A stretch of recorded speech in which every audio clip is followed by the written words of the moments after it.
For more on this, we're now joined by Dr. Dion George, DA Shadow Minister of Finance, and he joins us via our video link. Dr. Dion, thank you so much for joining us this evening here in SABC News. I mean, let's start off here. You've raised serious concerns here when it comes to the budget, which we are expecting later this week. Tell us more about those concerns. Good evening. Yes, indeed. I'm not actually expecting very much from the minister. His previous budgets have been rather disappointing, and I think we're going to have quite a difficult time ahead. The minister has very little space to maneuver in, but that is actually government-induced. It was actually caused by the government, and now it's going to be interesting to see how they're going to get out of this very difficult situation.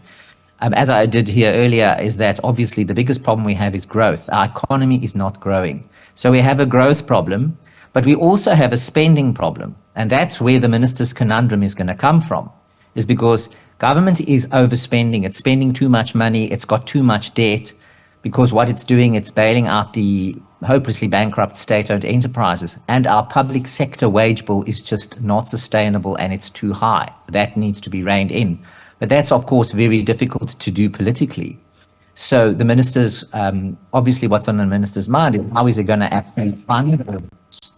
There is this discussion on whether there should be a raid on the Reserve Bank, its risk reserve, to cover some of the debt that has become payable. That's obviously not sustainable in the long run, and it's not a good idea anyway, because there's a reason why there is that contingency reserve.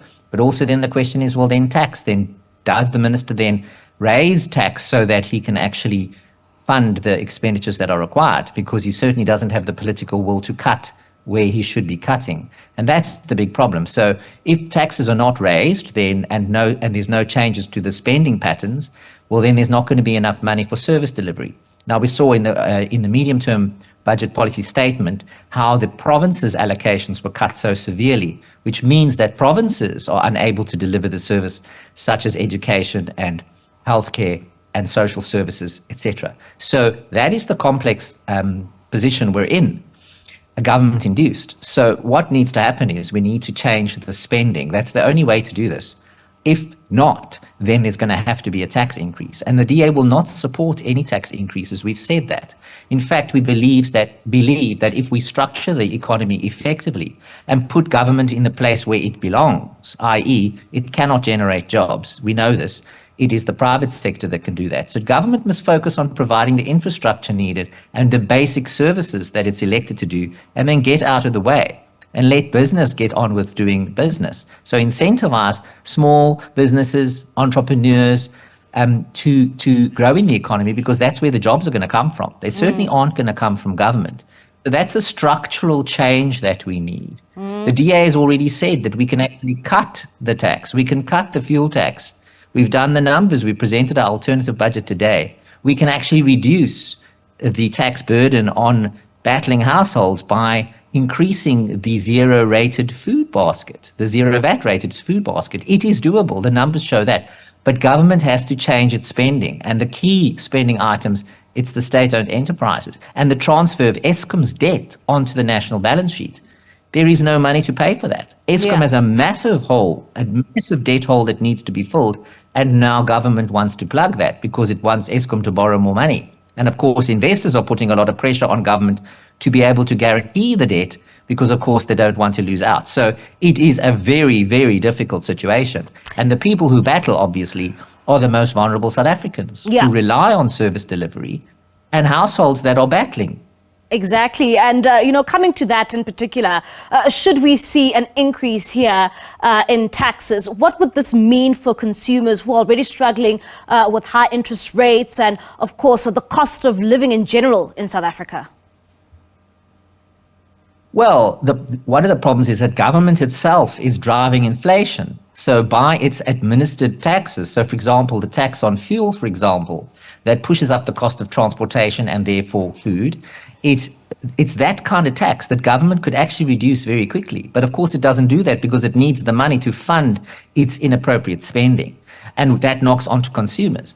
And also there is no political will at all to implement the DA's proposal to cut that by increasing the zero-rated food basket. In fact, the Finance Committee in Parliament which is a multi-party committee, agreed to the DA's proposal that we should cut VAT on items such as bone-in chicken, beef, tinned beans, wheat flour, margarine, peanut butter, baby food, tea, coffee, soup powder. These are things that are possibly that government can actually do, but it doesn't want to do that because it wants to get as much money as it can, because it can't fund the spending that it's doing. And that's where the problem is.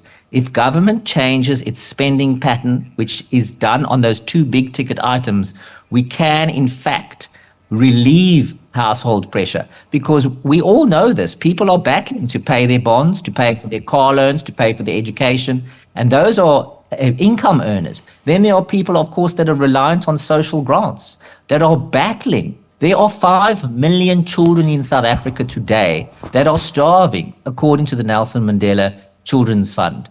That is unacceptable in an economy that's as rich as ours. Bad policy choices have resulted in this, but it can actually be fixed. And that's what we want. That's what we want to see the minister actually tackling. But we don't see that. We don't see any action on Eskom either. We hear about unbundling and tough love for the state-owned enterprises, but they get bailed out over and over again. Now, that doesn't make any sense. And it's because there is no political will to do that. And that's what needs to change. Also, sentiment. That's why our economy is not growing, because we're not attracting foreign direct investment, because sentiment is low, because our government is choosing bad policies, foreign policies. And also, locally, you need to encourage domestic saving. So if you encourage domestic saving, you have more money to invest in the economy. But people don't save because they can't, there's no space. And business won't spend the money they've got in reserve because they don't trust the economy and they haven't got confidence in it. So what we believe is fundamentally... Unfortunately, we have run out of time. That is Dr. Dion George there from the DA. He is the Shadow Minister just on finance, and just giving us his expectations when it comes to the budget speech that will be delivered by the Minister of Finance.